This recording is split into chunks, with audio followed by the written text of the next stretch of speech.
Hello, I'm Liam, and I'm a survivor of the Arizona heat. If you've never been to Arizona during the summer, don't worry. We actually have some footage to show you what the full experience is like. It's hot. It is hot, and it's only getting hotter due to bozos like this guy. The only thing more disappointing than Devin Booker in the playoffs is representatives like Anthony Kern. He's got one of those faces that's like, where was he on January 6th? Oh, wait! He was there in the flesh. He's the guy behind the new Senate Bill 1195 that is banning climate change research and reform because it is anti-God and it is furthering Marxist ideology. Ay, ay, ay. Well, luckily, we have a young, smart person on the show to break down what's going on. We have Tyler Verlade Day from the Sunrise Movement Tempe to tell us all the things Anthony Kern is depriving us of. Hello, Tyler. Hi. Hi, thank you for joining us. Of course, lovely to be here. Thanks for inviting me. Of course, a lovely voice of reason.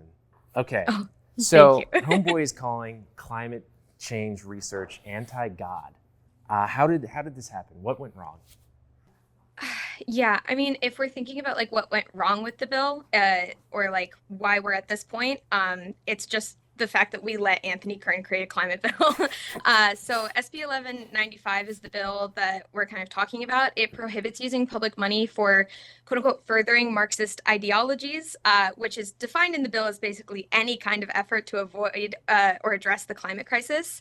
The actual quote, I think he was talking about how we need to protect taxpayer dollars from the quote move in our country to bring in Marxism, anti-God, pro-Marxist ideology, anti-freedom, anti-constitution, saying that climate action and climate research are all of those things, and that this was a quote good pro-freedom bill, which the audacity that this man has to write a bill like this and say all of that to just bolster climate denialism in one of the states most vulnerable to the climate crisis in this country.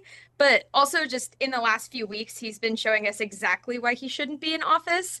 I don't know if you saw the TikTok, but he invited some random people onto the Senate floor to pray in tongues, to ask God to revoke the 1864 near total abortion ban. He just got smacked with 9 felony charges for forgery, fraud, and conspiracy for trying to overturn the election. He doesn't care about the climate crisis. He doesn't care about kids, families, vulnerable communities, anyone. He's just a huge grifter with no spine and will just do anything he can to make every Arizonan's life as miserable as I'm sure he is. Yeah. Well, like, what are the good things that could be stopped? It's climate research. I saw there was a lot of other things. What are we being deprived of right now? In terms of what it prohibits and like what the actions are, SB 1195 would allow Arizona residents to file a lawsuit against any public entity that they believe violated the provisions of the law, even if they don't live in the entity's jurisdiction or aren't involved with like the university at hand or whatever. And because the criteria for what qualifies as a violation is so broad, it could be applied to any program. But it would prohibit a ton of actual tangible actions that can help us stop the climate crisis. Things like building out infrastructure, encouraging people to bike or walk places or take public transportation, anything limiting greenhouse gas emissions, even studying the climate crisis and possible solutions. For example, U of A is currently creating a climate action plan that would get the university to net zero carbon emissions by 2040, which is amazing. Yeah. But under this law, they would be able to just be sued by any Arizona resident. Just looking at Anthony Kern, I go like, this guy's not going to make it to 2040. So why is he writing a law for it? Yeah, like I said, like he just wants to make people as miserable as he feels he is. Speaking of the man who won't even survive to 2040, it prohibits those really good things, but he also threw in weird fake things that he just made up.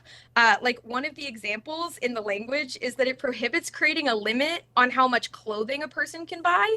And I have absolutely no idea where he got that impression that anyone is going to try to put that in place, especially when we are all currently busy fighting for fundamental human rights that Anthony Kern is trying so hard to get rid of. Ay. Well, there is good change that we can do, and we can follow you guys, and you can get involved in person. How does that work?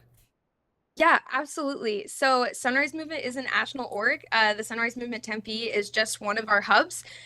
You can find your local hub, join a welcome call if you want to connect, or just learn more at sunrisemovement.org. You can also find us on socials at Sunrise Movement. It's usually Sunrise MVMT. But even if you're not ready to join the movement, or you don't think Sunrise is a specific fit for you, start going to your city council meetings, school board meetings, any community gatherings, and start learning about your community and what you need. There is power in solidarity, and through solidarity, we will win. Well, thank you so much for your time. I'm so sorry you have to deal with Anthony Curran, or whatever his name is. And we'd love to have you on again. So please enjoy your day and stay cool. Of course. Thank you so much.